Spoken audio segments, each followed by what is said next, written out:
Yes, sir. It's your boy Hayes. We back with another one. So let's go ahead and jump right into it. Before we do that, let's give this video a thumbs up. If not, you already know. Also, if you're new, go ahead and hit that subscribe button, turn the notification bell on, turn it on to all so you'll get all alerts. And also VIP, make sure you got that bell turned on and clicked on to all so you can get all alerts and not just the ones YouTube want to recommend you. So tomorrow, let's get ready to print this money. This stock could go either way, but I'm going to share with you the coordinates and what to watch for to know exactly which way it could go once it reach these levels. Just like we did on yesterday's video, if anybody took advantage, I told you guys, look at the title. Market is about to print money. This stock is about to print money. I was specifically talking about Netflix.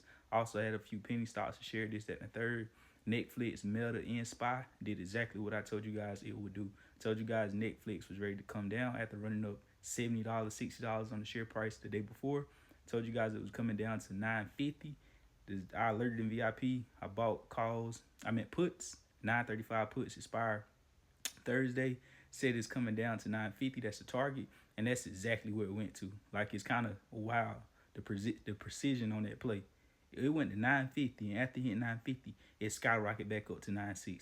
Meaning it came down, kissed my target. If I would have stayed, I would have got out exactly at that point. And then when I got out, it would have just went right back up.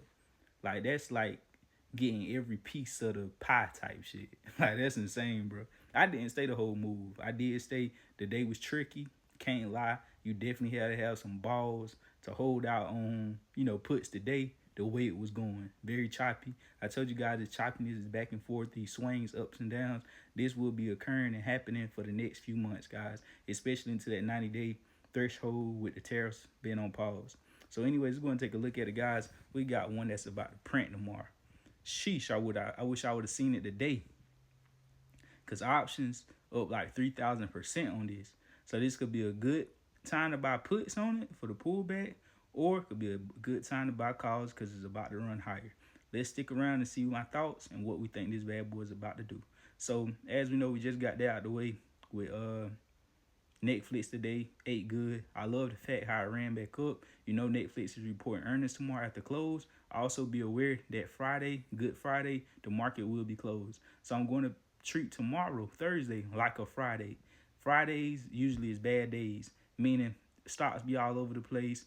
Usually when you have a good week the whole week and then that Friday come and fuck everything up by you trying to be more aggressive or trying to end the week off with bigger numbers, end up fucking up. So you definitely want to keep that mindset and be like, well, Friday's usually like that. Let me be more smarter. Let me aim small, miss small. Let me size down. Or better yet, let me not even trade. But tomorrow is looking very, very good. I'm definitely probably going to trade tomorrow, especially if these stocks come to me. I don't go to the stock. I let it come to me. Meaning it have to reach my price targets, reach my levels of what I already pre-planned before it even happened. Once that happens, okay, time to go. Time to get money. And I already know exactly what I'm getting in at. I know I'm getting out at. I know I'm cutting losses at. I know how much I'm buying. I know the whole rundown. Just like if you playing football, before they score that touchdown, they playing to score the touchdown before they scored it. Same shit. No difference. So anyways, go and take a look at it. Going into tomorrow, I will be looking at the originals, Meta, Tesla, Netflix. I will be looking at Tesla harder as well. Tesla and Netflix is my main ones I'm going to be looking at going into tomorrow. But the banger that I'm going to be checking out for either calls or puts, of course, I'm going to let my VIP know, is Hertz Global. Hertz. Hertz is the rental car company business. They went down. They was doing bad as fuck. They been stagnant. They fell like, a few years ago, all the way from like $30 a share down to like a couple bucks, down to like $1, $2 type shit. Now all of a sudden, on today, it went crazy. Up over 100% damn near. Came from like $3, the high threes, all the way up to around $9 a share, which is insane. At its peak, it was up over like 130% today. The news that sent this off is the fact that this billionaire added a large position in Hertz. He got a big stake in Hertz. So when billionaires make money moves like that, of course, everybody's like, what they know that we don't know, and you want to follow the money. Follow the money. Follow the big money. Sometimes you can get your head chopped off if you don't do it correctly. That's why I say you still got to pay attention, because if you day trading, hell, even though in the next 30 days it's going to be higher, if you're looking to get in and get out tomorrow, you could lose money because it could pull back and go test 4 or 5 again, and then skyrocket up to 10 plus. So that's why I say you got to have precision. You got to know what the hell you're doing. So anyways, let's go and take a look at it and see what's going on. Hertz stock accelerates into the close. Shares continue to move higher at the hours. If we go and take a look at this, guys,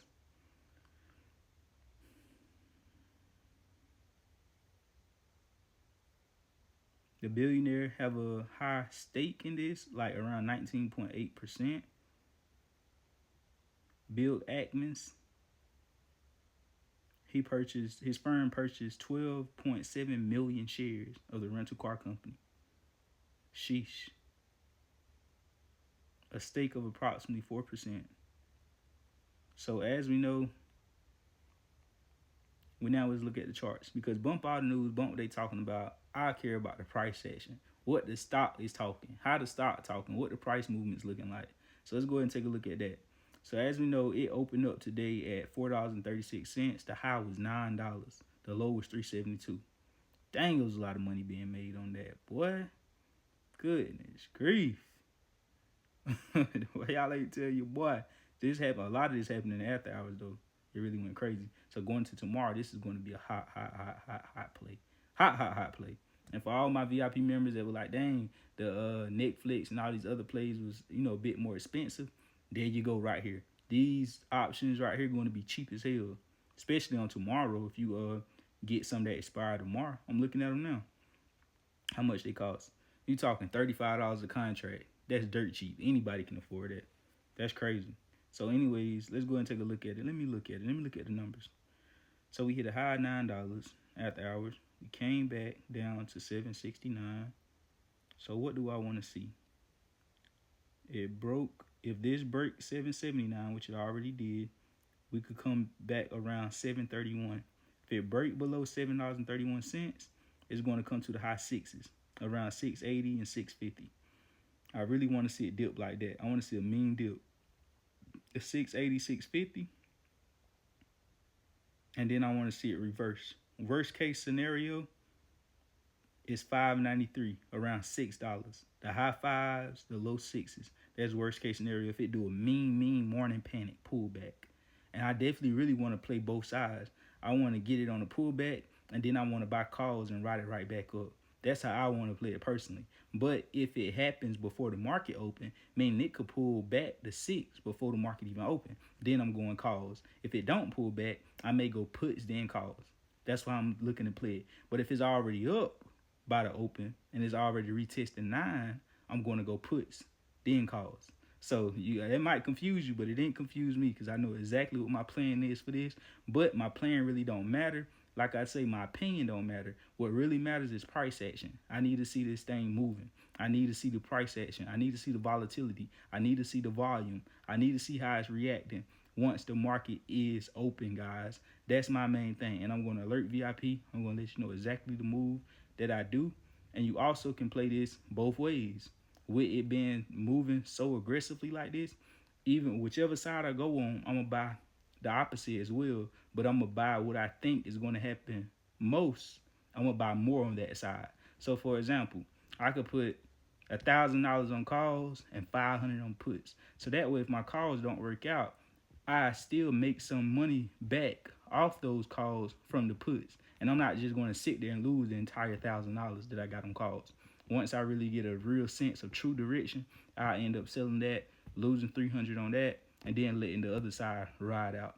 And sometimes that can bite you in the ass. So don't just take that and be like, oh, I didn't know that. Let me do that all the time. That should end up biting you in the ass if you don't know what you're doing or playing it correctly. So you definitely got to know what you're doing. Just like on earnings, people try to play both sides and lose money on both sides because the stock end up being stagnant and don't really move that much, and you lost to theta. So it all depends. So anyways, you already know what to do, though. That's going to be the banger for tomorrow. Hertz Global, HTZ. Lots and lots and lots of money probably is about to be made. Not even going to hold you. Not even going to hold you. Let me see. Yes, indeed. I'm just still looking at the charts, because this is an interesting stock going into tomorrow. It really is.